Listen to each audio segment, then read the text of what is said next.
Hello Mohini. मेरी आवाज आ रही है मोहिनी?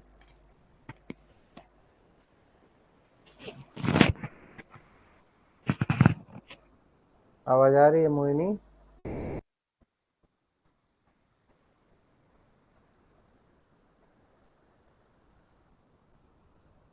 आवाज आ रही है? हाँ या ना? बोलोगे नहीं तो मेरे को कैसे समझ में आएगा? मोहिनी, हो भी क्लास में?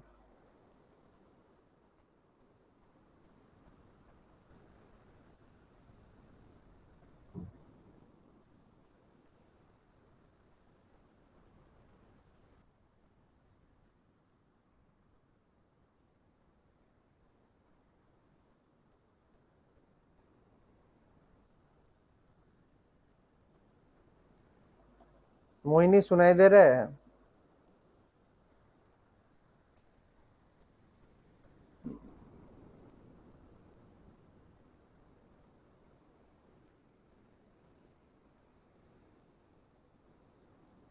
Yes sir. चलो ठीक है। ओके, खत्म करते हैं। देखो, जब तक तबीयत सही रहेगा तब तक पढ़ा पुढ़ी के खत्म कर देते हैं। पता नहीं क्या होगा, तबीयत का कोई भरोसा नहीं रहता है। देखो, आगे के इंडिकेटर्स के बारे में पढ़ते हैं, ठीक है? आज ज़्यादा डिस्कशन वगैरह नहीं करेंगे क्योंकि टाइम जाता है। तो थोड़ा हम फास्ट फॉरवर्ड कर देते हैं। तो सैनन इंडेक्स भी एक तरीके से हमने पढ़ाई की थी, तो ये क्या बता रहा था? स्टैटिस्टिक्स इंडेक्स बता रहा था। ये क्या एज्यूम कर रहा था कि it assume all the species are represented in the sample and they are randomly sampled. ये जितने भी ये सब रैंडमली सैंपल्ड होते हैं। It takes into account the number of species present as well as the abundance of each species. दोनों ही ले रहा था। एक तो ले रहा था तुम्हारा स्पीसीज का नंबर ऑफ स्पीसीज,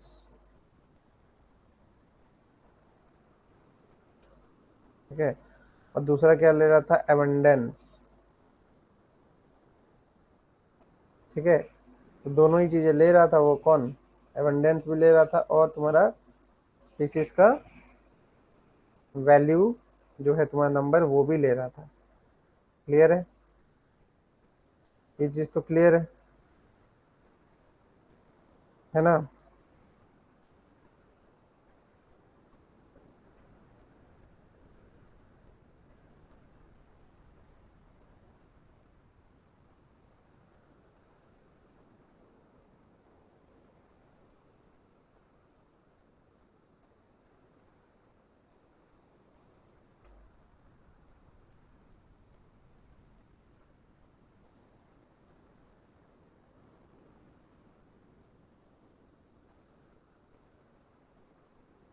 कोई और है क्या? हाँ, आगे फिर दोस्त तापास।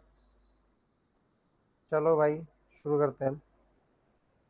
तो ये कल मैं पढ़ा ही रहा था जिसमें कि पी जो था वो प्रोपोर्शनल था एन इंटू एन का, ठीक है?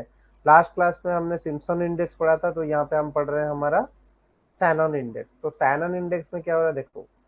इसकी जो रेंज होती है वो 1.5 टू तुम्हारा 3.5 होता है मोस्ट इकोलॉजिकल स्टडीज में, ठीक है? और क्या है? And the index is rarely greater than 4। दूसरा बोलता है rarely greater than 4, greater than 4 जाता ही नहीं है। The Shannon index increases as both richness and the evenness of the community increases. दोनों इंक्रीज करेगा तो वो इंक्रीज करेगा। Even the rare species with one individual contribute some values to the Shannon index। तो यहाँ पे हम पढ़े ही थे इस चीज को, क्या कि जो लैंटेना कैमरा था, अगर उसके एबंडेंस 50 मतलब 50 स्पीसीज एक जगह पे मौजूद थे, वैसे अदर डोरो इसका का 30 है, इसका 10 है, इसका 9 है, इसका ये है, और टोटल जो है मिलके वो 100 है, ठीक है? एक जगह के स्पीसीज का डिटर्मिनेशन किया, फिर ये पता किया। क्लियर? फिर क्या करेगा? वो पी का वैल्यू निकालेगा। और पी क्या है तुम्हारा? एन अपॉन टोटल एन है। मतलब अगर मैं बात करूं लेंटेना कैमरा का, तो लेंटेना कैमरा क्या होगा? 50/100 जो होगा ये पी की वैल्यू होगी, इसके लिए पी आई की वैल्यू होगी, ठीक है? उस पी आई के वैल्यू के साथ लॉन भी मल्टीप्लाई कर दो। लॉन मतलब लॉन हाफ, 1/2 हो जाएगा, ठीक है? तो जिसकी वैल्यू क्या आ जाएगी तुम्हारी 1/2 इंटू एल एन 1/2। ठीक है, वो तुम्हारा क्या निकाल के देता है, वो देता है शैनन इंडेक्स। तो शैनन इंडेक्स को जब तुम जोड़ते हो, putting the values into the formula of Shannon index, अब जोड़ जाड़ देते हो तो इसकी वैल्यू टोटल इतनी आती है 1.201। ठीक है, तो ये क्या बता रहा है कि अगर 1.201 होगा, ठीक है, तो क्या बताएगा, उस स्पीसीज का जो रिचनेस है वो कम है बोलेगा। मतलब क्या है कि स्पीसीज उतना एबंडेंट नहीं है जितना होना चाहिए उनको। ठीक है, यही चीज वो बताएगा। अगर ये इंडेक्स निकालते हो और इसमें पता करते हो कि क्या होना है, तो ये वही चीज बताएगा जो तुमको समझ में आ रहा है क्या, कि एक जगह में पर्टिकुलर टाइप ऑफ स्पीसीज जो है वो ज्यादा है या नहीं है, ये चीज ही वो बता रहा है। अगर एवेंडेंस नहीं होगा, मतलब रियली अगर वो नहीं है, तो इसका साइनल इंडेक्स जो है वो तुम्हारा 1 के पास पास हो जाएगा, 1.5 के पास पास हो जाएगा, 1.5 से लेस हो जाएगा। जबकि तुम्हारा अगर ज्यादा होगा तो वो 3.5 के पास पास चला जाएगा। क्लियर, ये चीज तो समझ में आ रहा है। चलो।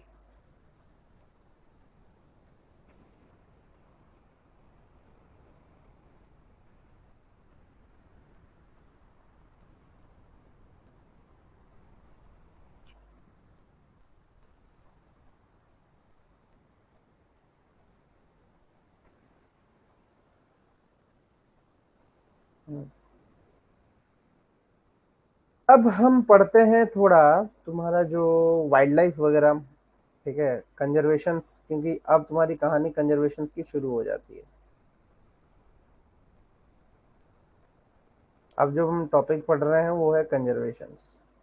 तो कंजर्वेशन में किस तरीके से करोगे, बात आता है कि दो तरीके के कंजर्वेशन होते हैं। इससे पहले क्लास में हमने पढ़ा था, एक होता है इन सीटू, एक होता है एक्स सीटू। ठीक है, मतलब जहां पे एनिमल पाया जाता है उससे पास पास में कर रहे हो, ये क्या कर रहे हो, दूर में कर रहे हो। उसका जो रक्षा कर रहे हो वो दूर कर रहे हो, इसका रक्षा कर रहे हो पास में, इन सिटू में। ठीक है, तो जब कंजर्वेशन की बात आती है तो क्या बोला गया है कि there are 4 categories of the protected areas in India constituted under wild life protection act 1972। चार है, 4 कैटेगरी, 4 कैटेगरी। ठीक है, tiger reserves consist of areas under national parks and wild life sanctuaries. ठीक है, टाइगर रिजर्व जो है वो क्या क्या कंसिस्ट कर रहे हैं, national parks and wild life sanctuaries वगैरह हमारे रखते हैं अपने पास में। तो there are 53 tiger reserve in India, 53 tiger reserve मौजूद है। As of January 2023 protected areas of India जो है वो कितना कवर कर रहा है तुम्हारा, 173,629 स्क्वायर किलोमीटर। ठीक है, रफली 5.28% of the total geographical area of the country जो है वो तुम्हारा प्रोटेक्टेड एरियाज में। अब कोई पूछेगा कि सर ये प्रोटेक्टेड एरियाज क्या है, ये तुम पढ़ते हो ना, नेशनल पार्क्स, ठीक है, वाइल्ड लाइफ सेंचुरीज,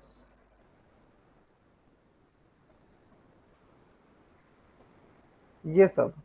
ठीक है, अब इनकी गिनती कितनी इंडिया में, ये सब जानने की जरूरत तुमको है। ठीक है, तुम ढूंढो, इसको पता करो कि कितनी गिनती है।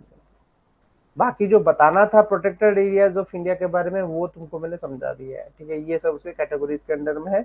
और फैक्चुअल डिस्क्रिप्शन भी दिया है कि 5.28% जो है टोटल एरिया ऑफ कंट्री, वो तुम्हारा क्या है, प्रोटेक्टेड एरियाज के अंडर में आता है। ठीक है, ये चीज मैंने यहाँ पे समझा दिया।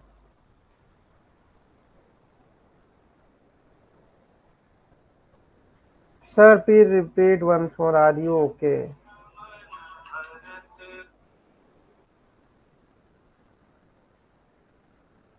ठीक है, तबीयत कल तो भाई ब्लीडिंग हो रहा था रात में। ठीक है, तुम लोग जब बात किए थे तब ब्लीडिंग हुआ, और इतना खून बह गया कि मेरे को चक्कर आ गया, मैं गिर गया था। और गिरने के बाद फिर सो ही गया था, क्योंकि दर्द देने लगा तो सो गया था। तो उसके बाद फिर उठा तो फिर ध्यान में आया कि क्लास भी चल रहा है। ठीक है, तो कोई नॉक किया तो फिर मेरे को याद आया कि क्लास चल रहा है। तो फिर देखा तो फिर डिलीट किया मैंने, सब बंद किया। आज गया था हॉस्पिटल। ये गर्मी की वजह से हो रहा है, बचपन से थोड़ा एक प्रॉब्लम है, नाक का प्रॉब्लम है, तो इश्यूज होते ही हैं। कल क्लास हुई, नहीं हो पाई थी, नहीं हो पाई थी। 10 मिनट में क्या क्लास होगा, 10 ही मिनट लिए थे, उसके बाद क्लास ही नहीं हो पाया था। हम लोग को एक्चुअली में मई 20 तक कवर अप करना है, ठीक है, मई 20 तक हमको टोटल जो सारे यूनिट्स हैं वो कवर अप करना है। कुछ यूनिटी हैं जो कि लंबे लंबे हैं, जिनमें टाइम लगेगा, जैसे पॉल्यूशन यूनिट हुआ, तुम्हारा जो ईआईए वाला यूनिट हुआ, वो लंबा टाइम लेगा, ठीक है, वो डेफिनेटली लंबा टाइम लेगा। तो मैं सोच रहा था ना कि संडे भी कुछ क्लासेस कर लिए जाए, कल के संडे में कुछ क्लासेस कर लिए जाए। तो देखो टाइम निकालो, कल का संडे अगर क्लास में टाइम निकाल देते हो तो कवर अप हो ही जाएगा चीजें। यूनिट 3 तो खत्म हो जाएगा कल, मंथ के एंड में 3 यूनिट खत्म हो जाएंगे तुम्हारे।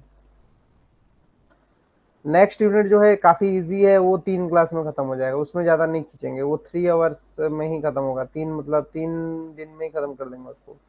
यूनिट 4 जो है, यूनिट 4 बड़ा 4 यूनिट नहीं है, जो जियो साइंसेस वाला है, वो बड़ी यूनिट नहीं है, खत्म हो जाएगी वो। बट यही है जो यूनिट है, थोड़ा बड़ा है बायोलॉजी वाला, और इसके बाद वो वाला आएगा। फिर बात आता है कि देखो, ये सब ना कैटेगरीज दिए गए हैं इनके, तुम इन कैटेगरी से अलग नहीं चल सकते हो। जैसे कि नेशनल पार्क ऑफ इंडिया को अगर हम बात करते हैं, वो IUCN का कैटेगरी नंबर 2 के प्रोटेक्टेड एरियाज में आता है, ठीक है। तो ये भी याद रखना है कि जो नेशनल पार्क है वो IUCN के किस कैटेगरी में आता है।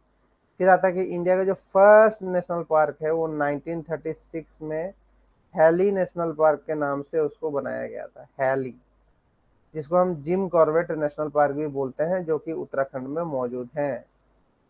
ठीक है, तुम में से कौन उत्तराखंड से भी है क्या? Is anyone from Uttarakhand? कोई हो तुम लोगों में से उत्तराखंड से? कोई तो होगा नहीं शायद, आई थिंक तुम में से। Let's start the class. Search one again, once again. क्या वंस अगेन भाई? क्या वंस अगेन? समझ में नहीं आता, बीच बीच में ये क्या वर्ड यूज करते हो? वंस अगेन का मतलब?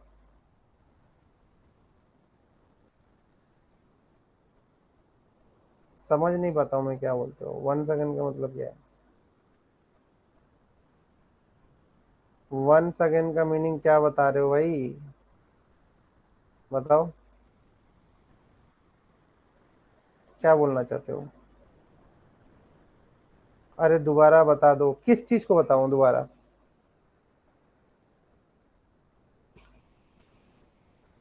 किस चीज को बताऊं दोबारा, बताओ कृष्णा। शुरू से? शुरू से कुछ खास नहीं बताया नहीं मैंने। सैनन इंडेक्स के बारे में बताया था, उसके बाद सीधा कंजर्वेशन पे पहुंचा हूँ। ओनली सैनन इंडेक्स के बारे में बोला था, उसके बाद कंजर्वेशन में पहुंच रहा हूँ। कैटेगरी 1, ओके, 1, कैटेगरी 1 की बात कर रहे हो, प्रोटेक्टेड एरियाज में कैटेगरी 1 में कौन सा है? तुम खुद बताओ, कैटेगरी 1 कौन सा होगा जिसमें तुम्हारा क्या होगा, जिसमें हाईली इंडेंजर्ड स्पीसीज होगा, ठीक है। अब तुम इंडेंजर्ड का मीनिंग क्या समझते हो, ये कोई बताएगा? What do you mean by endangered?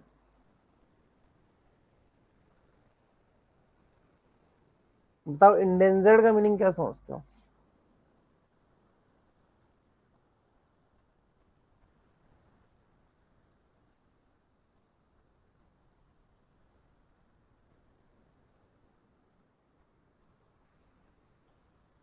Endangered का मीनिंग क्या समझते हो?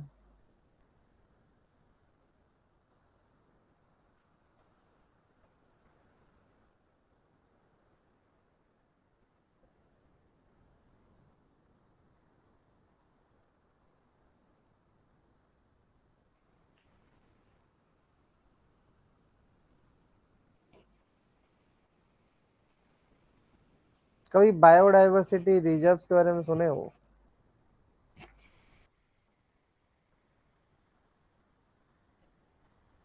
ठीक है, अब कोई पूछ देगा तुमको, कभी कभी कोई पूछ भी देगा कि ये जो प्रोटेक्टेड एरियाज में बार बार बोल रहा हूँ, इन प्रोटेक्टेड एरियाज में कौन कौन से एरियाज आते हैं, ये भी पूछ सकता है।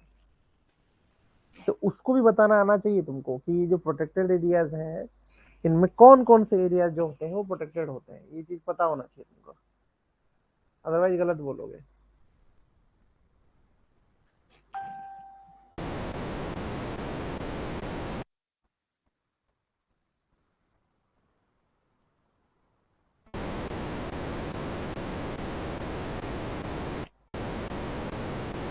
कौन कौन से प्रोटेक्टेड एरियाज होते हैं पता है?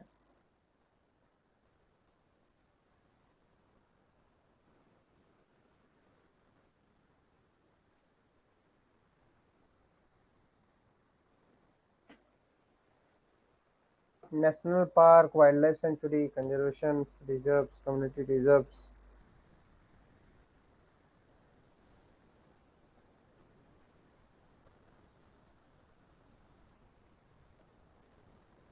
देखो मैं लिस्टिंग करा देता हूँ, क्योंकि ये सब जानना जरूरी है। तुम्हारे प्रोटेक्टेड एरियाज की बात करता है, प्रोटेक्टेड एरियाज के बारे में पता नहीं होगा तो जाके एग्जाम में क्या लिख के आओगे।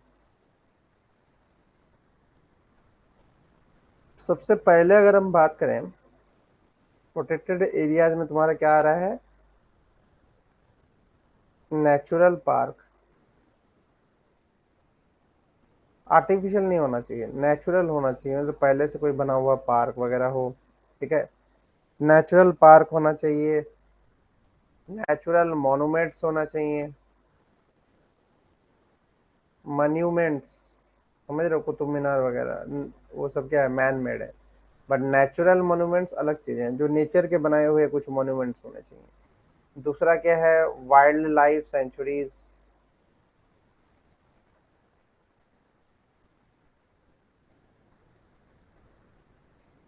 है ना, वाइल्ड लाइफ सेंचुरी है। उसके बाद आता है तुम्हारा बायोटिक एरियाज।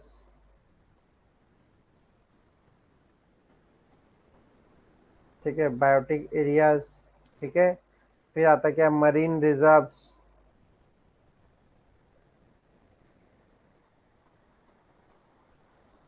ठीक है, फिर क्या आता है? Resource reserves.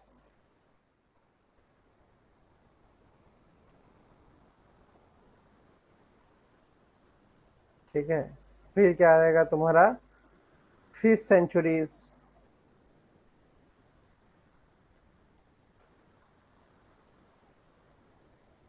ठीक है, ऐसे बहुत सारे हैं, फॉरेस्ट रिजर्व्स वगैरह भी हैं, बहुत सारे हैं जो कि इनको प्रोटेक्टेड एरियाज में कंसिडर किया जाता है। बट अगर हम बात करें, ठीक है, कि कैटेगरी वन की बात करें, तो कैटेगरी वन में क्या है कि स्ट्रिक्ट नेचुरल रिजर्व्स, बोला नहीं, बायोडाइवर्सिटी रिजर्व्स वगैरह, जिसमें बहुत ज्यादा इंडेंजर्ड स्पीसीज मौजूद हो, उन एरियाज को प्रोटेक्टेड एरियाज वन में लिया जाता है। जबकि आईयूसीएन कैटेगरी टू में क्या है? नेशनल पार्क तो जान रहे हो, नेशनल पार्क में क्या है, तो ऐसे ही जानवर मिल रहा है, उस सबको प्रोटेक्शन की थोड़ी बहुत सारे को नहीं जरूरत है, नहीं भी जरूरत है। ऐसी भी स्पीसीज हैं जो की जरूरत नहीं है। ठीक है, तो ये पता होना चाहिए कि कौन सा जरूरत है, कौन सा नहीं जरूरत है। बट अगर हम बात करें कि 1970 तक, ठीक है, तुम यहाँ पे चीज नोटिस करो क्या लिखा हुआ है कि 1970s तक क्या था कि इंडिया में, 1976 तक क्या था कि इंडिया जो है only had a 5 national park, सिर्फ 5 ही नेशनल पार्क थे उसमें। जब 1972 आ गया वाइल्ड लाइफ प्रोटेक्शन एक्ट को लेते हुए, ठीक है, और प्रोजेक्ट टाइगर को 1973 में सेफगार्ड के लिए लॉन्च कर दिया, तो ये जो नेशनल पार्क का जो बनाने का जो दौड़ था उसमें बहुत बदलाव आया।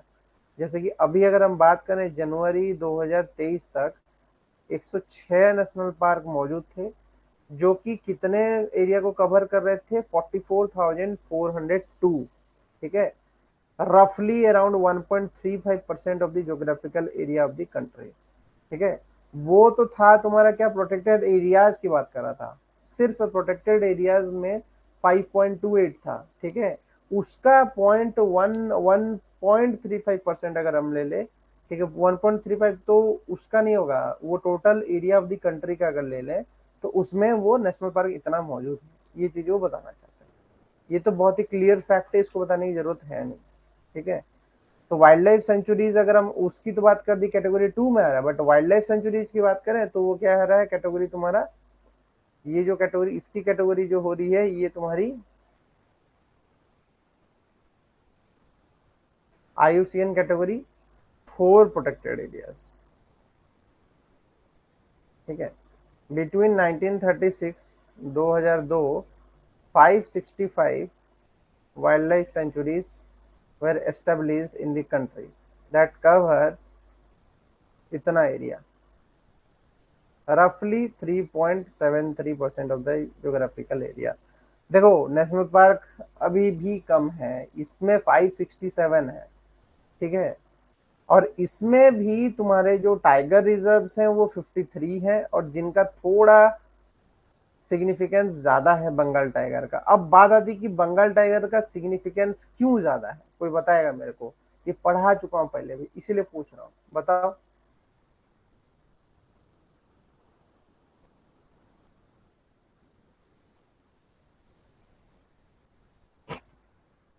बंगाल टाइगर का सिग्निफिकेंस क्यों ज्यादा है?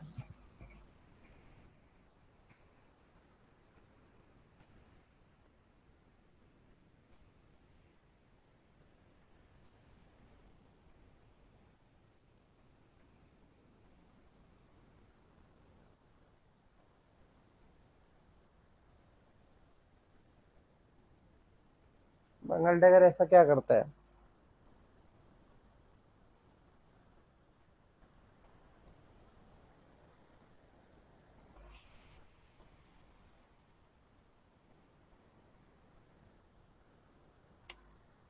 बंगाल टाइगर का क्या रोल है भाई, बताया था कुछ क्लास पहले, पता है?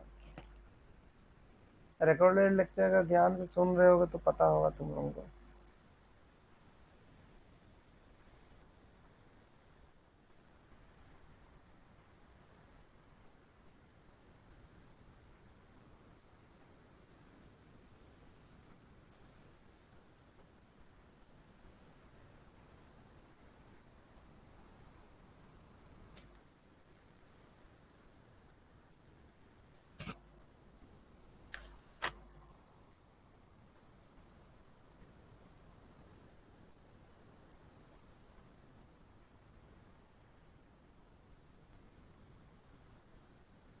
बताओ।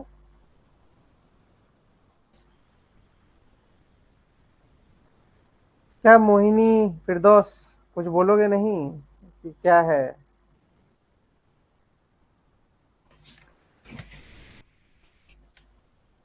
बंगाल टाइगर जो है उसका स्पेशल सिग्निफिकेंस क्यों है? बंगाल टाइगर करता क्या है भाई? है मैं सभी को सिस्टम वर्ड बताओ, कुछ बताया था तुम लोगों को?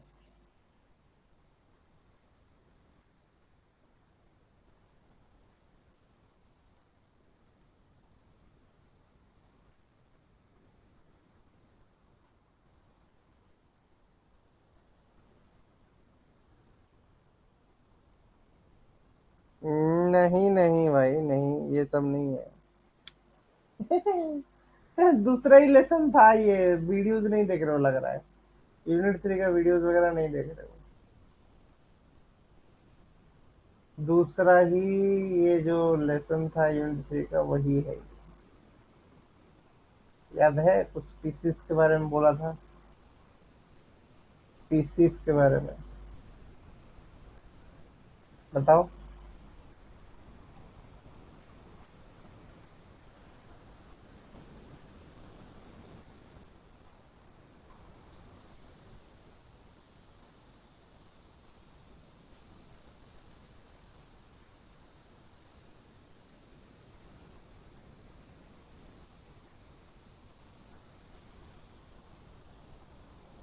नहीं रे,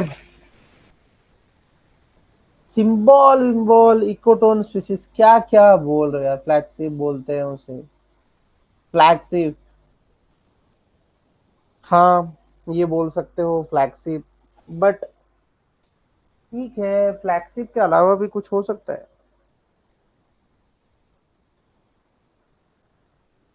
फ्लैगशिप तो 100% करेक्ट बोले हो, गलत नहीं बोले हो। फ्लैगशिप वो 100% करेक्ट बोला है, गलत नहीं बोला है वो फ्लैगशिप, ठीक है। वो जो है वो फ्लैगशिप स्पीसीज है। कौन? तुम्हारा जो बंगाल टाइगर है वो फ्लैगशिप स्पीसीज है। क्यों फ्लैगशिप स्पीसीज है? क्योंकि ये फ्लैगशिप स्पीसीज का मीनिंग क्या था कि वो स्पीसीज जिसके कंजर्वेशन करते ही तुम्हारा बाकी सब ऑटोमेटिकली कंजर्व हो जाएंगे। फ्लैक्सिस स्पीसीज का मीनिंग है अगर तुम इसे कंजर्व करोगे, इसका कंजर्वेशन करोगे, तो इकोसिस्टम के दूसरे इंडेंजर्ड स्पीसीज भी तुम्हारे कंजर्व हो जाएंगे। ठीक है, कंजर्व हो जाएंगे। क्लियर, इसके बारे में पता होना चाहिए तुमको। धन कम्स क्या बोलता है कि जो इंडियन गवर्नमेंट के अंडर अगर हम बात करें, इन टोटल इंडियन गवर्नमेंट के अंडर में आज के डेट पे तुम्हारा क्या है कि 18 बायोस्फीयर रिजर्व्स है, जिनको रफली कैटेगराइज किया गया है प्रोटेक्टेड एरियाज 5 में। क्यों? क्यों? To protect the large areas of natural habitat than a typical national park and animal sanctuaries. ठीक है, उससे ज्यादा प्रोटेक्शन बायोस्फीयर रिजर्व मिलता है। ठीक है, दैट ऑफन इंक्लूड वन और मोर नेशनल पार्क, इसके अंदर ही नेशनल पार्क और रिजर्व वगैरह दिखते हैं। Also with the buffer zones that open to some economical uses. एक बफर जोन होता है जहाँ पे यूजेस दिखाता है, but protection is granted not only to flora and fauna of the protected region but also to the human communities who inhabited these regions and their ways। ये सब पढ़ोगे। ठीक है, कब? मैं जब तुमको वाइल्ड लाइफ प्रोटेक्शन एक्ट पढ़ाऊंगा तब इसमें भी पढ़ोगे और उसमें भी पढ़ोगे।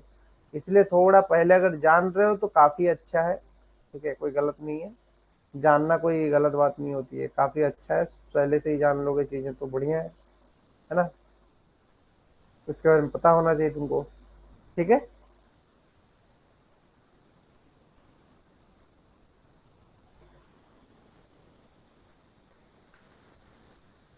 याद रखो वो स्पीसीज के नाम, क्योंकि वो पूछ देगा flexi species, ketone species, keystone species, indicator species. ठीक है, इनके नाम तुमको पता होने चाहिए, क्योंकि इन्हीं में वो क्वेश्चन खेलेगा और तुम्हारी ले लेगा। ठीक है, क्वेश्चनर जो भी आएगा। ठीक है, तो इसलिए उस पर थोड़ा ध्यान से काम करना, उस क्वेश्चन पे।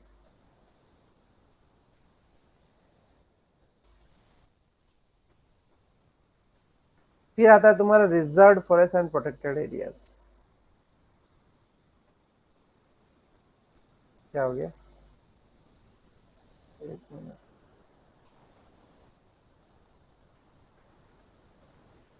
ठीक है, तो रिजर्व फॉरेस्ट और प्रोटेक्टेड एरिया जब बात कर रहा है, ये आईयूसीएन कैटेगरी 4 और 6 में आ रहा है, depending upon the protection accorded. These are the forest lands where logging, hunting, grazing and other activities may be permitted on a sustainable basis to the members of certain communities। ठीक है, इनमें सिर्फ certain communities को allowed है इन reserve forest. अब इसमें भी बात आता है कि कौन अलाउ करता है। कभी कभी तुमको पूछ सकता है कि कौन अलाउ करता है, क्या है भाई, कैसे अलाउ कर दे रहा है उसको, क्यों अलाउ कर दे रहा है उसको, कोई पूछ देगा। ठीक है, why they are allowing this things, अगर कोई पूछ सकता है ना ये सब क्यों अलाउ कर रहा है ये लोग, क्या मतलब है, कोई पूछ सकता है। करेक्ट ना? क्यों अलाउ करेगा? तुम मेरे को खुद बताओ कि क्यों अलाउ करेगा और क्या रीजन है उसको अलाउ करने का।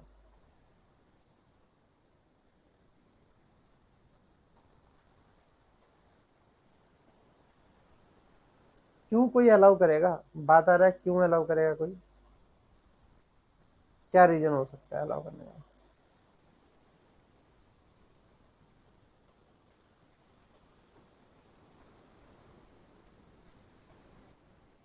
अलाउ क्यों करना है? रिजर्व फॉरेस्ट में ह्यूमंस को अलाउ क्यों करना है ये बताओ। What is the reason we should allow persons to this region, क्यों जरूरी है?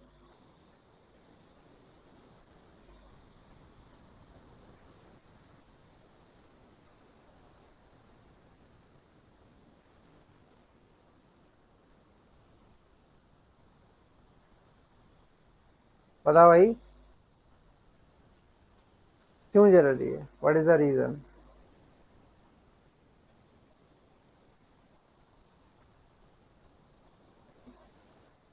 क्या जरूरी है? क्यों जरूरी है कि अलाउ किया जाए? व्हाट इज द पर्पस, क्यों जरूरी है?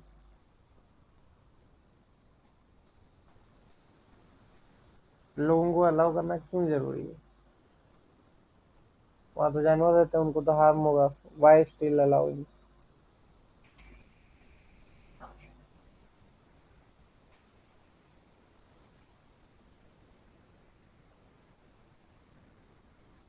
फिर ऐसा होता है क्या, जानवर के पास छूने देते हैं, अलाउ करते हैं, तो क्या जानवर जो मौजूद हैं उनको छूने की इजाजत है? ये सब कुछ पॉइंटर से ये बताओ।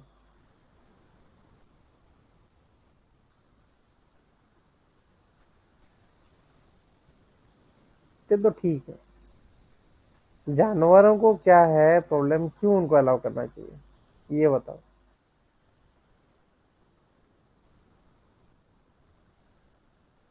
क्यों हम लोग को अलाउ करना चाहिए, और कौन अलाउ करेगा?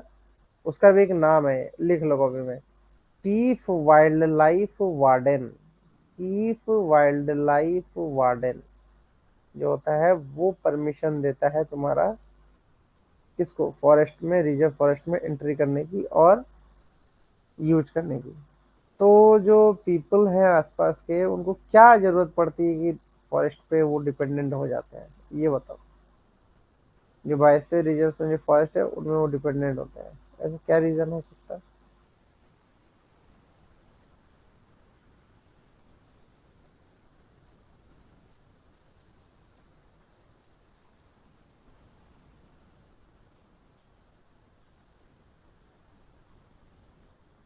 बताओ।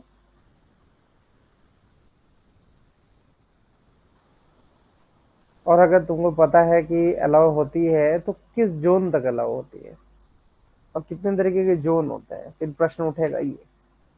फिर दोस्त बताओ, कितने जोन होते हैं, क्या क्या जोन होते हैं, और कैसे अलाउ करते हैं?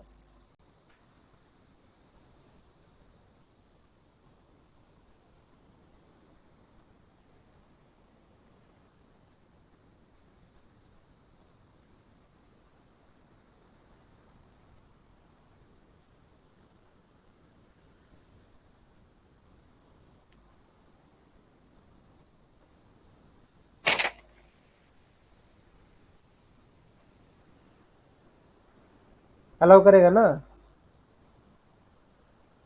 कोई बोल ही नहीं रहा है क्या? क्या पूछा कि क्यों अलाउ करना चाहिए, वहां पे क्यों अलाउ करना चाहिए तुम्हारे उस पे? ठीक है, बट मैं ये पूछ रहा हूँ कि वाई समवन शुड अलाउ, क्यों अलाउ करेगा, इसकी बात चल रही है, इसकी बात नहीं चल रही है कि अलाउ करते हैं या नहीं करते। पहले तो बताओ।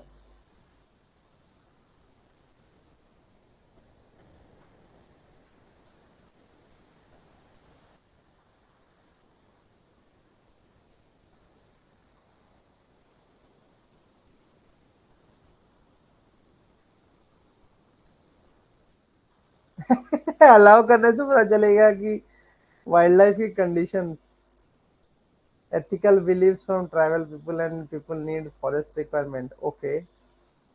बैलेंस के लिए शायद, केयरिंग के लिए। अरे नहीं भाई,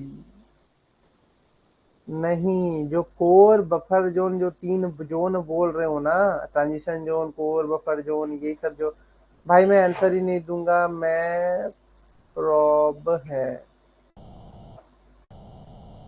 नहीं आंसर दो, गलती होने से पकड़े जाओगे। अब मेरे को जो मैसेज दिख रहा है उसमें कृष्णा के एक मैसेजेस के नीचे 50 मैसेजेस दिख रहे हैं, मैं कौन सा मैसेज पढ़ूं, मेरे को खुद नहीं समझ में आ रहा है। मैं गया था एक बार दाइचिंग नेशनल पार्क, बाहर से ही भगा दिया। चीफ वाइल्ड लाइफ वार्डन का परमिशन लेना होता है, ठीक है, मैं तुमको परमिशन भी दिखाऊंगा। मैंने ली है, मैं कल की क्लास में तुमको दिखाऊंगा कि मैंने कैसे परमिशन लिया है, क्या किया है उसमें, ठीक है, क्योंकि मैं रिसर्च करता हूँ, तो मैं गया हूँ एक नेशनल पार्क को क्रॉस करके गया हूँ मैं। वैसे तो दो नेशनल पार्क मैंने क्रॉस किए हैं आज तक, ठीक है, एक तो लद्दाख रीजन में हेमिस नेशनल पार्क है, उसको भी क्रॉस किया है, और तुम्हारा असम में तुम्हारा काजीरंगा नेशनल पार्क है, उसको क्रॉस किया है। दो नेशनल पार्क में क्रॉस करके जाता हूँ अपने फील्ड वर्क के लिए। तो वहां पे हम लोग कैसे परमिशन लेते हैं, किससे परमिशन लेते हैं, क्या क्या जरूरी चीज होता है, ये सब पता होना चाहिए, और उसमें पूरा एक्ट्स में मेंशन है कि ये इस काम के लिए जा रहा है, लिखा हुआ होता है। ठीक है। तो बेसिकली अगर हम बात करें कि लोकल पीपल को क्या चाहिए, फूड चाहिए, शेल्टर चाहिए, ठीक है, और क्या चाहिए, वाटर रिक्वायरमेंट, ये सब चाहिए, तो वो जाएगा उस वजह से टिम्बर प्रोडक्शन के लिए, हनी बी प्रोडक्शन के लिए, बहुत सारे अलग अलग तरीके के फूड आइटम्स को लेने के लिए हो जाएगा कहाँ पे, वाइल्ड स्पेयर रीजन में, ठीक है, जहां पे तुम्हारा ये सब चीजें हो रहा है। बट अगर हम बात करते हैं तुम्हारा दूसरा पॉइंट ऑफ व्यू से, किसके पॉइंट ऑफ व्यू से, साइंटिस्ट के पॉइंट ऑफ व्यू से, साइंटिस्ट क्यों जाएगा वहां पे, रिसर्च करके न जाएगा, रिसर्च करने न जाएगा, और किसी वजह से तो जाएगा नहीं, तो रिसर्च करना है वहां पे, तो वो जाएगा तो रिसर्च करने के लिए जाएगा ना, साइंटिस्ट जाएगा तो इस चीज का पता तुमको होना चाहिए ना कि साइंटिस्ट जा रहा है तो वो रिसर्च करने जा रहा है, ठीक है। तो साइंटिफिक पर्पस के लिए तुम्हारा अंदर तक अलाउड है, बफर जोन से भी कोर जोन के अंदर तक अलाउड है तुमको साइंटिफिक एक्सपेरिमेंट्स के लिए, honest permission from chief wild life warden, ठीक है। बट बाकी चीजों के लिए परमिशन जो है वो सिर्फ ट्रांजिशन जोन तक रहता है या बफर जोन से थोड़ा दूर रहता है, उसके ज्यादा अंदर अलाउड नहीं करते हैं, ठीक है। रिजर्व फॉरेस्ट की ये सब कहानियां हैं। फिर रिजर्व फॉरेस्ट जो बोलता है इसमें बहुत सारी एक्टिविटीज होती है, हंटिंग ग्रेजिंग जो भी हो रहा है वो सब एक्टिविटीज यहीं पे हो रहा है, ठीक है। प्रोटेक्टेड फॉरेस्ट में क्या है कि अलाउड अनलेस एक्सपीरियंस, अगर हम बात करें प्रोटेक्टेड फॉरेस्ट के लिए तो वैसे तो लोग जाते ही है, अगर बोर्ड ना लगे तो जाते ही है। ये सब बोला कि दार्जिलिंग नेशनल पार्क में गया था बाहर से ही भगा दिया, भाई बिना परमिशन के तुमको कैसे अलाउ कर देगा, यही ना प्रॉब्लम है। पर पुलिस से तक परमिशन लेना होता है कि तुम इस पार्क में एंट्री ले रहे हो, क्योंकि वहां पे वो लोकल एरियाज को प्रिजर्व करने के लिए बात बनाई गई है ना। अब तुम उसमें घुस के उत्पात मचाओगे, ठीक है, हम दो हमारे दो बनाओगे, 11 का टीम बनाओगे, तो ऐसे थोड़ी चलेगा, कुछ भी करोगे जाके पार्क में, ठीक है, बदमाशी करोगे, ऐसा नहीं चलता है ना। लोग होते हैं बदमाशी करते हैं, हार्म कर पहुंचाते हैं जानवरों को, जानवरों का एक स्लीपिंग साइकिल होता है उसको बिगाड़ दोगे, तुम उसमें आवाज डालोगे, हलचल होगा तो दिक्कत होती है। इस वजह से सिर्फ रिसर्च पर्पस के लिए अलाउ करता है कोर जोन तक जाने के लिए, कोर जोन के पास, बट बाकी जितने भी प्रोसेस है वो सब बफर जोन में खत्म हो जाता है, ठीक है। और बीच में तो तुम्हारा ट्रांजिशन जोन भी आता है, क्लियर, ये चीज पता होना चाहिए। अब एक बहुत ही इंपॉर्टेंट पॉइंट्स था, ठीक है, ये एक वर्ड है सैक्रेड ग्रुप्स। तुम लोग 2 मिनट लो, तुम पढ़ो इसको, ठीक है, फिर मैं इसको समझाऊंगा। थोड़ा तुम स्क्रीन से पढ़ो ताकि तुम्हारा और डाउट्स का जो क्लैरिटी वो क्लियर हो जाए। ये सैक्रेड ग्रुप्स होता क्या है ये पढ़ो, ठीक है, फिर मैं तुम्हारे अंदर जाऊंगा, इसको समझाऊंगा। पहले तुम उसकी ना सेंटेंस पढ़ो क्या लिखा हुआ है।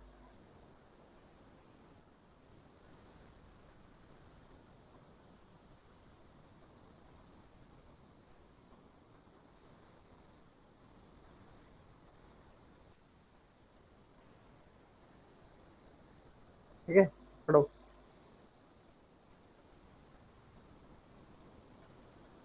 पढ़ो पढ़ो, 2 मिनट पढ़ो, फिर मैं बताऊंगा इसको ये क्या है। समझ में आएगा तुमको, पढ़ोगे तो समझ में आएगा क्या है, पढ़ो।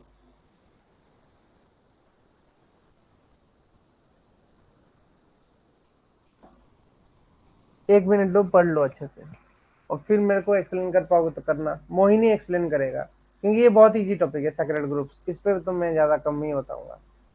मोहिनी मेरे को एक्सप्लेन करेगा विथ सम एविडेंसेस क्या है ये सैक्रेड ग्रुप्स। पढ़ो और सब में उसके बताओ, मैं बता दूंगा तो फिर आसान हो जाएगा।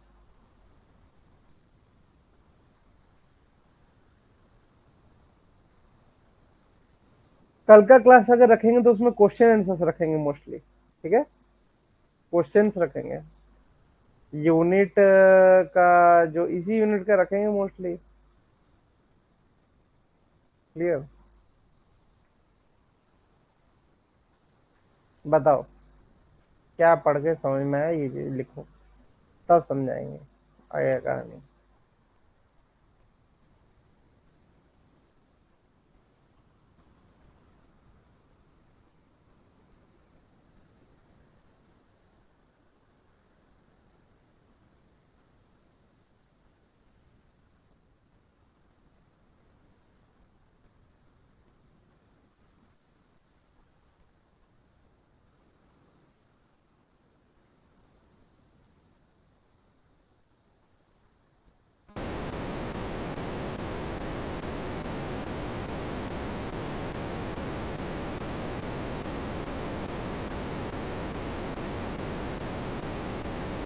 समझ में सेक्रेड ग्रुप्स क्या होता है?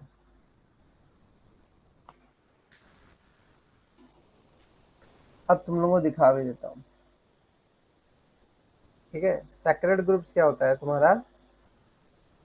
लाइक एपिको पढ़ लिया सर, मैं गया था एक बार। अच्छा, ओके, तो सैक्रेड ग्रुप्स क्या होता है तुम्हारा? ये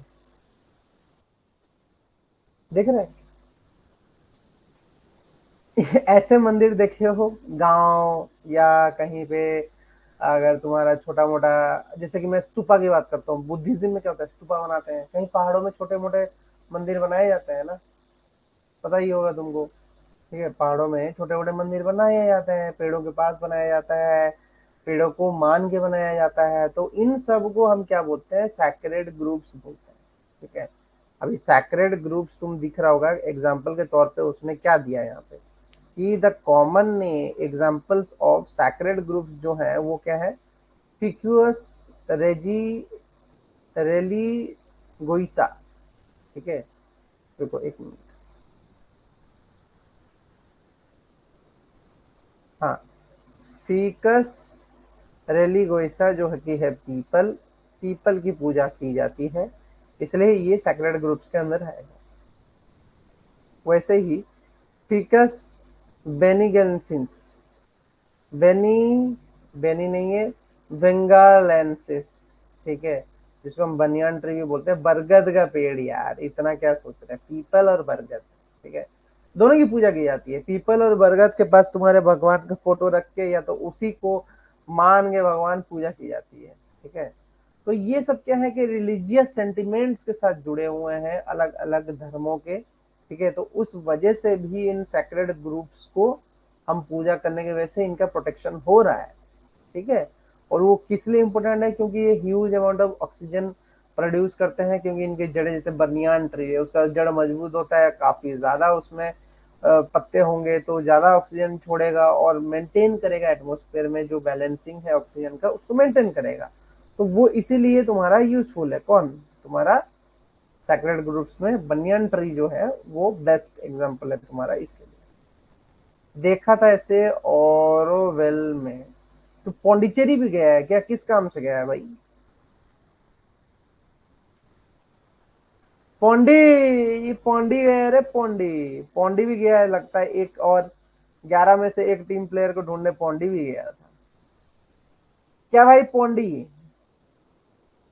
क्या करने गया था वहां पे? फिरदौस, क्या करने गए थे वहां पे पौंडी में?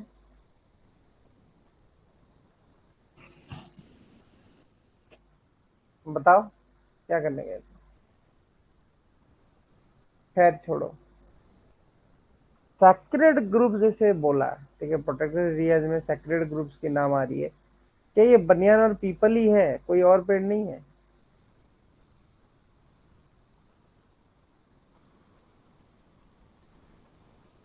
नाम पता है कुछ और पेड़ों का?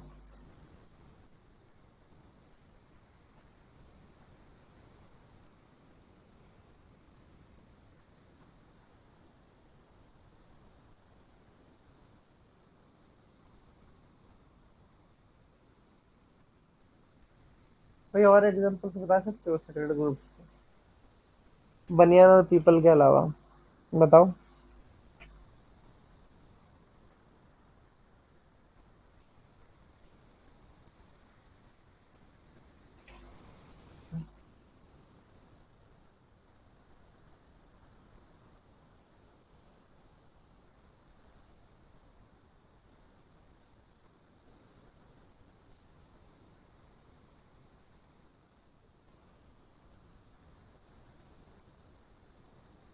सैक्रेड ग्रुप्स में और क्या एग्जांपल्स? बम्बू, नीम, बबूल, इसके अलावा ये सब है क्या? नीम की चलो तो पूजा की जाती है, बबूल, बम्बू, क्या बम्बू का पूजा भी होता है क्या? तुलसी, यस करेक्ट, तुलसी तो है, तुलसी की तो पूजा की जाती है।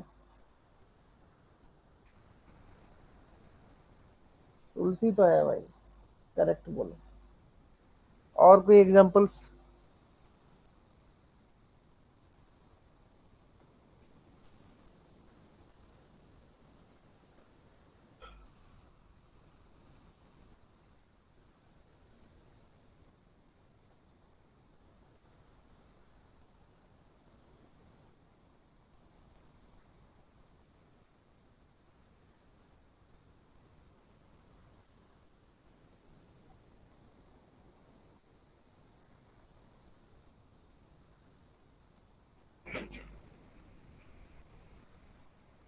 तो ये सैक्रेड ग्रुप्स वगैरह जो है, ठीक है, इनकी कोई कैटेगरी होती है? वो पता होगा इनकी कोई कैटेगरी, मतलब जैसे तुम देख के पता कर पाओगे, पेड़ को देख के पता कर पाओगे?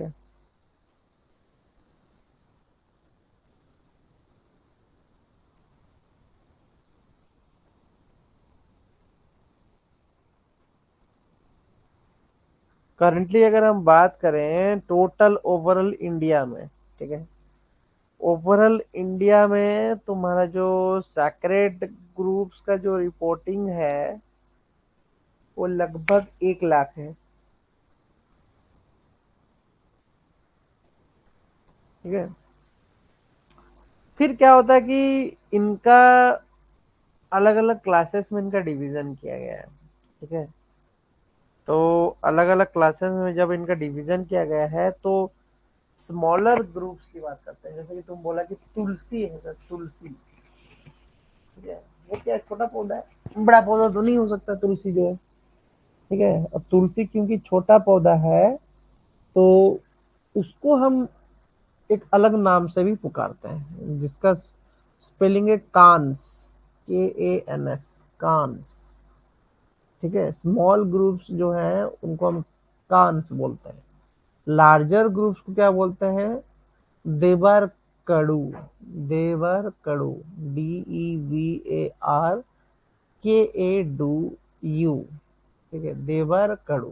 ठीक है, हम उनको देवर कड़ू बोलते हैं।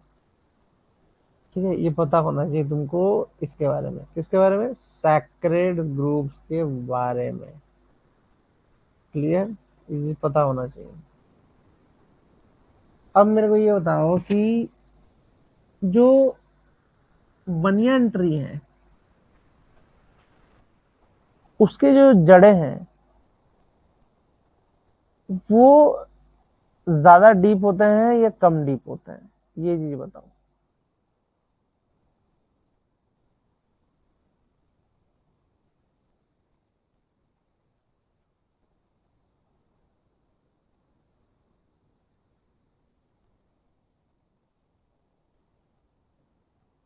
सैक्रेड ग्रुप्स के अगर हम बात करते हैं, ठीक है, तो शायद उनके पास वर्कशिप होती है, गवर्नमेंट की अवेयरनेस बढ़ती है। कोकोनट, कोकोनट भी ले लिया, ये तो सर खाने पीने का सारा पकड़ लिया है। जितना भी खाने पीने का है सब पकड़ लियो। खाने पीने वाला थोड़ी होगा यार। खाने पीने वाले पेड़ को भी तुम सैक्रेड ग्रुप में डाल दे रहे हो यार। ऐसे तो पूजा तो सबकी की जाती है। अच्छा, मैंने कुछ पूछा कि जो बनियान ट्री है उसकी जड़ें डीप होती हैं या शैलो होती हैं? ये चीज बताओ। इधर यू आर गेटिंग डीप और शैलो।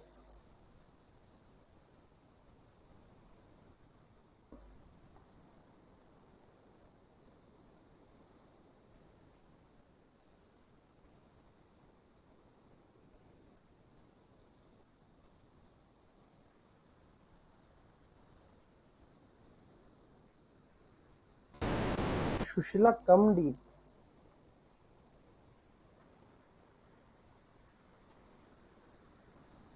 भाई जिसकी जड़ें ज्यादा, बनियान की तो शैलो होती है, सल्लो होती है। ओहो।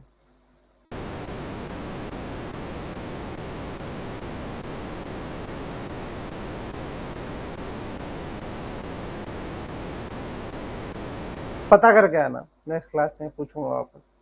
ठीक है, इस पे ज्यादा डिस्कशन नहीं करते हैं। डैन कम्स कि तुम ये तो एक्सिटू कर रहे थे, अब बात आता है कि इन सितु में क्या करोगे? एक इन सितु भी तो है। इन सितु मेथड्स भी तो हैं, सिर्फ एक्स सितु तो नहीं है। इन सितु में क्या होगा, ये जीन पूल जो है is the collection of different genes in a population of a particular species at a given time. ठीक है, gene pool is the collection of different genes in a population of a particular species at a given time. So gene pool is used typically for referring to the population of an individual of a particular species, and gene pool definition includes all the genes and combination of genes in a population. तुम यहाँ पे एक चीज observe करो, एक figure तुमको दिख रहा है यहाँ पे मैं ना डॉग्स का जीन्स की दिखा रहा हूँ तुमको कहानी। डॉग्स देख रहे हो, अलग अलग प्रजाति के डॉग्स, छोटा बड़ा, पूंछ वाला, मुटकू वाला, पतलू वाला, फ्लफी वाला, ठीक है, शेरू टाइप सा, पूरा हॉर्स टाइप सा, ठीक है। तो डॉग्स के तुमको अलग अलग प्रजाति यहाँ पे दिख रहा है। तो इनकी प्रजाति ऐसे क्यों बने, क्योंकि इनके जीन्स में बदलाव है।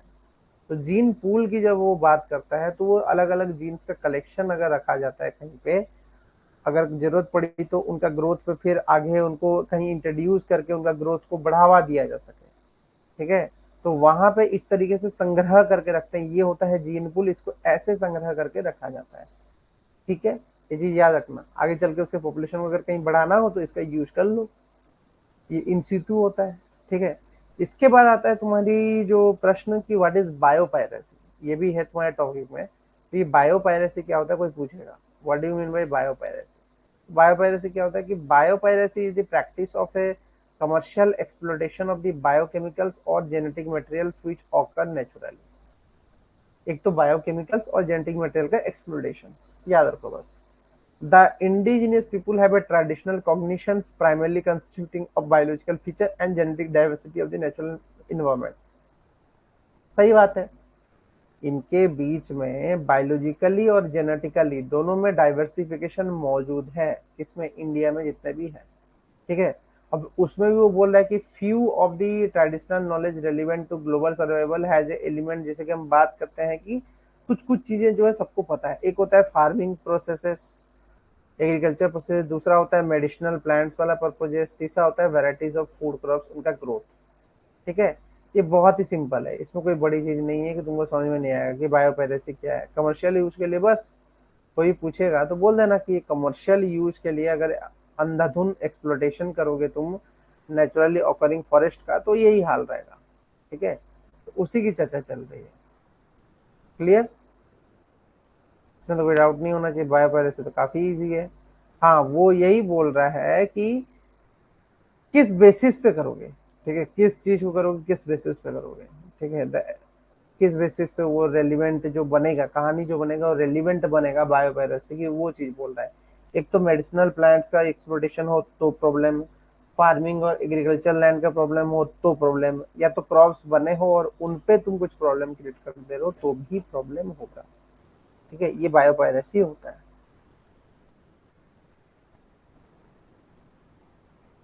ये तुम देख सकते हो, ये सब बायोपायरेसी के एग्जांपल्स हैं, देखो दिख रहा होगा फिगर,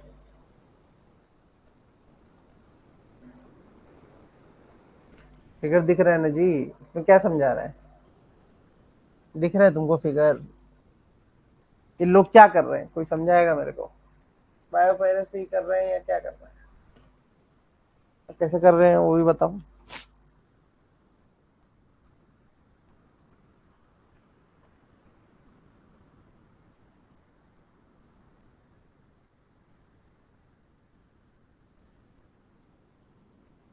कर क्या रहे हैं, देख के क्या पता चल रहा है,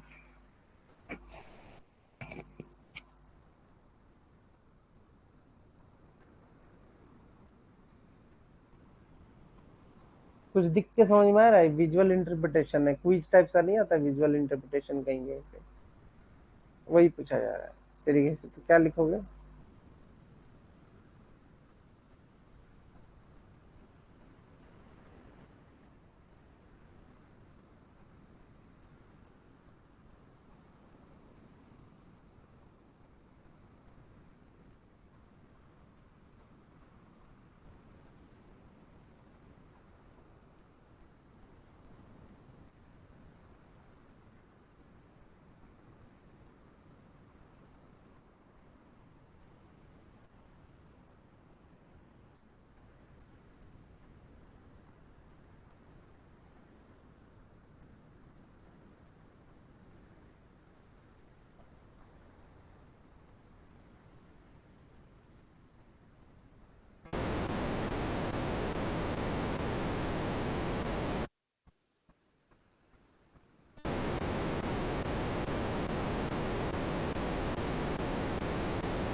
बैकग्राउंड वॉइस होता रहा है।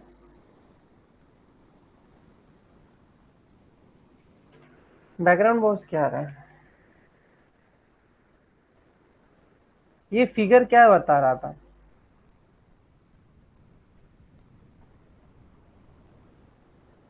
ये फिगर क्या बता रहा था, कोई बता नहीं रहा है। देखो, ये एग्जाम्पल जो है ना, ये बायोपायरेसी का भी एग्जाम्पल हो सकता है कि यहाँ पे देखो कि लकड़ी चुरा रहे हैं वो लोग, तुमको दिख रहा है यहाँ पे क्या हो रहा है कि लकड़ी चुरा रहे हैं। तो कोई लकड़ी चुरा रहा होगा तो वो भी तो एक बायोपायरेसी होता है कि तुम लकड़ी चुरा रहे हो। देखो छोटा से छोटा पेड़ का डाली लेके चुरा के गायब हो जा रहा है। और एक देखो लकड़ी, अब क्या हुआ है कि वो पेड़ गिर गया है तो उसको तोड़ के उसका छोटा छोटा हिस्सा बना लेना, तो ये सब बायोपायरेसी में आता है। These are all called as biopiracy. ठीक है, ये बायोपायरेसी का काम है। बायो प्रोस्पेक्टिंग भी एक वर्ड है जो कि इंपॉर्टेंट है। बायो प्रोस्पेक्टिंग क्या है कि सिस्टमेटिक और ऑर्गेनाइज्ड वे से तुम्हारा चीजों को यूज करना, ठीक है, फॉर कमर्शियल पर्पसेस। जैसे कि तुम्हारा एथनो मेडिसिनल है, मतलब मेडिसिनल प्लांट्स का यूजेस, एडेप्टेबिलिटी का यूजेस, इकोलॉजिकली तुम्हारा फूड सिस्टम को मेंटेन करना, इकोसिस्टम्स वगैरह को सर्वाइव करना, एंडेमिक स्पीसीज को बचाना, मॉर्फोलॉजिकल जो चेंजेस आते हैं उन पे काम करना। ठीक है, तो ये सब बायो प्रोस्पेक्टिंग के फीचर्स हैं। ठीक है, तो बायो प्रोस्पेक्टिंग का काम क्या होता है कि कॉमर्शियल तो करेगा, बट उसमें क्या हो रहा था कि पायरेसी मतलब पायरेट्स की बात चल रही है, छुपा के चुरा कर लेना। यहाँ पे क्या है कि परमिशन के साथ जाएगा और यूजफुल प्रोडक्ट्स ही लिए जाएंगे सिस्टमेटिक मैनर में, तो उसको हम बायो प्रोस्पेक्टिंग बोलते हैं। तो बायो प्रोस्पेक्टिंग ज्यादा अच्छा है as compare to biopiracy. Clear, ये चीज के बारे में समझ में आना चाहिए। देन कम्स ये तुम्हारा थ्रेटेंड स्पीसीज, जो रेड डाटा के बुक में ये सब मौजूद है। ठीक है, थ्रेटेंड स्पीसीज ये सब वगैरह। ठीक है, nearly threatened, critically endangered, endangered, ठीक है, एक्सटिंक्ट इन वाइल्ड। बहुत ही सिंपल है, रेड डाटा बुक में ये सब तुम्हारे अलग अलग क्या टाइप्स ऑफ स्पीसीज जो कि मौजूद है। तो एक तो होता है एक्सटिंक्ट जो गायब हो गया रहता है, एक होता है एक्सटिंक्ट इन वाइल्ड मतलब वाइल्ड फॉरेस्ट में कहीं गायब हो गया होगा। एक क्रिटिकली इंडेंजर्ड होता है जो स्टेज में है कि खत्म हो जाए, एक्सटिंक्ट हो जाए। एक इंडेंजर्ड है, एक वल्नरेबल है। फिर nearly threatened, least concern, data deficient, not evaluated. तो एक्सटिंक्शन रिस्क जो होता है वो नियर थ्रेटेंड से ऊपर होता है। ठीक है, तो ये चीजें तुमको जो कैटेगरीज है ये पता होना चाहिए, क्योंकि इसमें सबसे इंपॉर्टेंट है इंडेंजर्ड, क्रिटिकली इंडेंजर्ड और इंडेंजर्ड। इनके स्पीसीज के नाम तुमको याद होने चाहिए। अगर इंडिया के स्पीसीज के नाम तुमको पूछ देगा क्रिटिकली इंडेंजर्ड और इंडेंजर्ड के, तो तुम्हारे दिमाग में ये चीज होना चाहिए कि कौन कौन से हैं। ठीक है, तो मैं सब चीज नहीं दूंगा तुमको, स्पून फीडिंग उतना नहीं करूंगा, क्योंकि ये चीज काम जो है ये तुम्हारा खुद का ढूंढना है, इस पे मैं इन्वॉल्व नहीं रहूंगा। ठीक है, आज का क्लास यहीं रखो, क्योंकि अब बचता है तुम्हारा इंडस्ट्रियल इकोलॉजी का एक दो टॉपिक। वैसे तो मैं थोड़ा तुमको डिटेल करवा सकता हूँ कि टॉक्सिकोलॉजी जो है तुम्हारा इंडस्ट्रियल इकोलॉजी का पोर्शन है। तो टॉक्सिकोलॉजी क्या होता है? टॉक्सिकोलॉजी क्या है? ब्रांच ऑफ साइंस है जो कि तुम्हारा केमिकल सब्सटेंसेस से काम कर रहा है। फार्मेसी टॉक्सिकोलॉजी में तो मोस्टली फार्मेसी की बात की जाती है। ठीक है, बट अलग अलग टाइप्स के टॉक्सिकोलॉजी मौजूद है, जैसे कि केमिकल टॉक्सिकोलॉजी है, फॉरेंसिक टॉक्सिकोलॉजी है, रेगुलेटरी है, ऑक्यूपेशनल है, क्लिनिकल है। ठीक है, ये सब टॉक्सिकोलॉजी के पार्ट्स हैं। हम टॉक्सिकोलॉजी में क्या पढ़ेंगे? अब मैं पढ़ाऊंगा तुमको डोज और ये सब इफेक्ट के बारे में पढ़ाऊंगा टॉक्सिकोलॉजी में। तो टॉक्सिकोलॉजी की शुरुआत थोड़ा डेफिनेशन से कर दिया हूँ। नेक्स्ट क्लास में मैं तुमको इसके डोज और ये सब इफेक्ट, रेस्पॉन्स कर्व, ये सब चीजें बताऊंगा। LD50, LD10 ये सब के बारे में बताऊंगा। क्लियर? ठीक है, चलो आज की क्लास यहीं रखो। ठीक है, नेक्स्ट क्लास में मिलते हैं। कल करने की कोशिश करूंगा, कल अगर क्लास रहेगी तो मैं तुमको शाम तक बता दूंगा। ठीक है, चलो गुड नाइट।